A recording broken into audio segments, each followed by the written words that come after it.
자, 오늘도 하나님께서 함께 하시는 복된 하루 되시길 바랍니다. 성령께서 우리 연약함을 도와주시고 또 우리의 지혜 없음을 또 아셔서 또 지혜로 채워주시고 또 우리 연약해진 우리의 손과 발을 또 강하게 해주셔서 우리에게 맡겨진 오늘 하루 잘 감당할 수 있는 여러분들 될 수 있기를 바랍니다. 자, 오늘 우리가 묵상할 말씀 욥기서 18장 1절에서 21절까지의 말씀입니다. 수아 사람 빌닷이 대답하여 이르되, 너희가 어느 때에 가서 말의 끝을 맺겠느냐? 깨달으라. 그 후에야 우리가 말하리라. 어찌하여 우리를 짐승으로 여기며 부정하게 보느냐? 울분을 터뜨리며 자기 자신을 찢는 사람아, 너 때문에 땅이 버림을 받겠느냐? 바위가 그 자리에서 옮겨지겠느냐? 악인의 빛은 꺼지고 그의 불꽃은 빛나지 않을 것이요, 그의 장막 안의 빛은 어두워지고 그 위의 등불은 꺼질 것이요, 그의 활기찬 걸음이 피곤하여지고 그가 마련한 꾀에 스스로 빠질 것이니, 이는 그의 발이 그물에 빠지고 올가미에 걸려들며 그의 발 뒤꿈치는 덫에 치이고 그의 몸은 올무에 얽힐 것이며, 그를 잡을 덫이 땅에 숨겨져 있고 그를 빠뜨릴 함정이 길목에 있으며, 무서운 것이 사방에서 그를 놀라게 하고 그 뒤를 쫓아갈 것이며, 그의 힘은 기근으로 말미암아 쇠하고 그 곁에는 재앙이 기다릴 것이며, 질병이 그의 피부를 삼키리니 곧 사망의 장자가 그의 지체를 먹을 것이며, 그가 의지하던 것들이 장막에서 뽑히며 그는 공포의 왕에게로 잡혀가고 그에게 속하지 않은 자가 그의 장막에 거하리니, 유황이 그의 처소에 뿌려질 것이며 밑으로 그의 뿌리가 마르고 위로는 그의 가지가 시들 것이며, 그를 기념함이 땅에서 사라지고 거리에서는 그의 이름이 전해지지 않을 것이며, 그는 광명으로부터 흑암으로 쫓겨 들어가며 세상에서 쫓겨날 것이며, 그는 그의 백성 가운데 후손도 없고 후에도 없을 것이며, 그가 거하던 곳에는 남은 자가 한 사람도 없을 것이나, 그의 운명에 서쪽에 소는 자와 동쪽에 소는 자가 깜짝 놀라리라. 참으로 불의한 자의 집이 이러하고 하나님을 알지 못하는 자의 처소도 이러하니라. 오늘 18장에 보면은 수아 사람 빌닷이 이제 욥이 했던 이야기에 대해서 이제 또 다시 이야기해주고 있습니다. 빌닷의 얘기는 그것입니다. 욥이 한 말이 우리를 어리석은 자처럼 또 짐승처럼 그렇게 취급하느냐라고 얘기를 이제 하고 있습니다.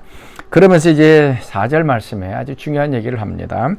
울분을 터뜨리며 자기 자신을 찢는 사람아, 너 때문에 땅이 버림을 받겠느냐? 바위가 그 자리에서 옮겨지겠느냐? 분노로서 자신을 찢는 사람. 이제 욥을 얘기를 하고 있습니다. 욥이 지금 고난 가운데 있을 때에 슬픔도 있지만 이제 하나님을 향해서 또 분노하고 있습니다. 그래서 그 분노가 자기 자신을 이제 찢고 있다라고 얘기하고 있습니다. 오늘도 우리가 고난 중에 들어가면 분노가 옵니다. 화가 이제 나게 되죠. 왜 나한테 이런 일이 생기는가? 또 하나님에 대한 원망들, 또 주변 환경들에 대해서 이제 분노가 일어납니다. 이제 분노가 자연스러운 것인데, 분노하면 상황이 좀 바뀌었으면 좋겠는데 그렇지가 않습니다. 그래서 우리가 분노할 때에 그 분노는 우리 자신을 이제 찢는다라는 것을 기억해야 됩니다. 분노하면 할수록 우리 자신이 무너지고 찢어지고 아파지고 결국 우리 자신이 망하게 되는 것입니다. 그래서 뒤에도 땅이 버림을 받겠느냐, 바위가 그 자리에서 옮겨지겠느냐. 우리가 분노한다고 해서 땅이 없어지거나 바위가 또 그 자리에서 옮겨지는 일들은 일어나지 않는다라는 얘기입니다. 분노해서 상황이 바뀌어지는 일들은 일어나지 않는다라는 것을 우리가 좀 기억했으면 좋겠습니다. 그래서 결국 분노는 우리 자신을 찢고 우리 자신을 파괴하는 악한 것이다라는 것을 좀 기억하면서 우리가 고난 가운데 있을 때에 원망과 또 분노와 이 화가 치밀어 오르는 것들을 좀 제어하면서 하나님 앞에서 좀 기다리고 또 하나님을 신뢰하는 것이 우리에게 필요합니다. 분노가 아무것도 변화시키지 못한다는 것을 기억하면서 오늘도 하나님 앞에서 좀 기다리고 신뢰할 수 있기를 바랍니다. 그리고 나서 이제 악인의 모습, 악인에게 어떤 일이 닥치는가 하는 것들을 이제 얘기해 주고 있습니다. 지금 이 빌다시한 얘기는 오늘날 우리에게도 동일하게 적용됩니다.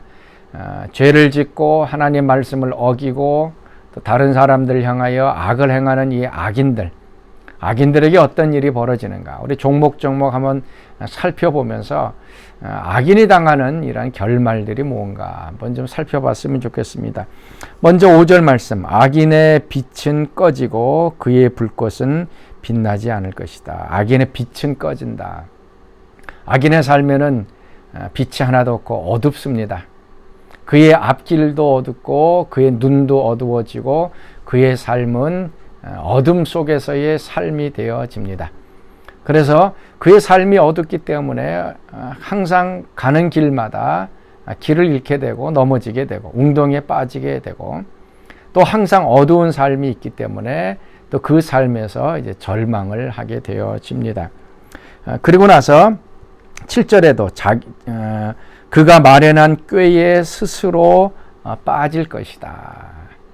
자기가 계획해놓은 다른 사람을 속아 넘어가기 위해 했던 그 꾀에 자기가 빠질 것이다 라고 얘기를 합니다.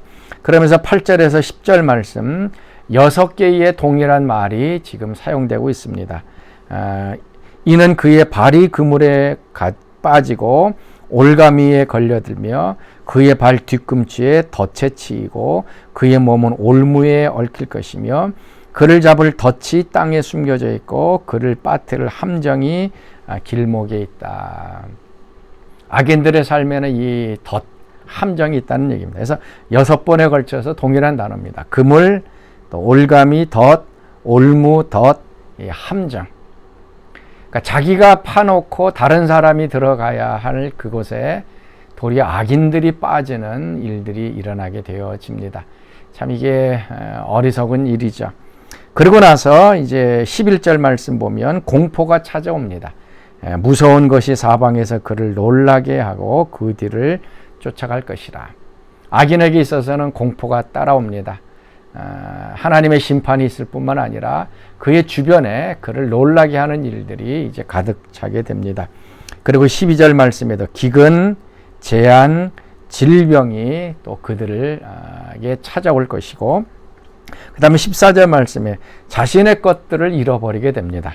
그래서 그가 의지하였던 것들이 장막에서 뽑히며, 15절 그에게 속하지 않은 자가 그의 장막에 거하겠다. 자기가 의지했던 것들이 완전히 무너져 내리고 자기의 가족들이 아니죠. 그런 사람들이 자기의 장막, 자기 집에 들어와 살게 되는 이런 억울한 일들이 악인들에게 있겠다라고 얘기를 합니다. 그리고 17절 말씀에는 그 악인의 이름을 기억하는 사람이 없다라고 얘기합니다. 그를 기념함이 땅에서 사라지고 거리에서는 그의 이름이 전해지지 않을 것이다. 더 이상 그 사람이 누구인지 그것을 기억하는 사람이 아무도 없다라는 얘기입니다. 자, 여러분, 이 여러 가지 것들 중에서 여러분의 마음속에 공포를 주는 것이 무엇입니까? 우리가 하나님 앞에서 이 악을 행했을 때에 따라다니는 이러한 일들, 이것은 마치 신명기 28장에 나오는 그 여호와의 율법을 불순종하는 자들에게 나타나는 그런 저주와 거의 비슷합니다. 악인은 다른 것이 아니라 하나님의 말씀대로 순종하지 않는, 불순종하는 그런 사람들입니다. 자, 사랑하는 성도 여러분, 오늘도 우리가 분을 내는 것, 아무 소용없다는 것 좀 기억하실 수 있기를 바랍니다. 그리고 악인들에게는 여러 가지 하나님의 심판과 또 재앙이 있다는 것을 기억하면서 오늘도 하나님 말씀에 순종하며 사는 귀한 하루 되시기를 바랍니다. 자, 우리 같이 기도하겠습니다. 하나님, 오늘도 주의 말씀에 순종하기 원합니다. 오늘도 주의 말씀대로 행하게 하시고 주의 말씀을 붙들고 살게 하여 주셔서 이 악인이 당하는 여러 가지 일들이 우리 삶 속에 일어나지 아니하도록 오늘도 우리의 삶을 지켜주옵소서. 이제는 우리 주 예수 그리스도의 은혜와 하나님의 그 크신 사랑하심과 성령의 교통과 기름 부으심이 오늘 새벽 말씀에 참여한 사랑하는 성도들 가운데 지금부터 영원토록 함께 하시기를 간절히 축원하옵나이다. 아멘.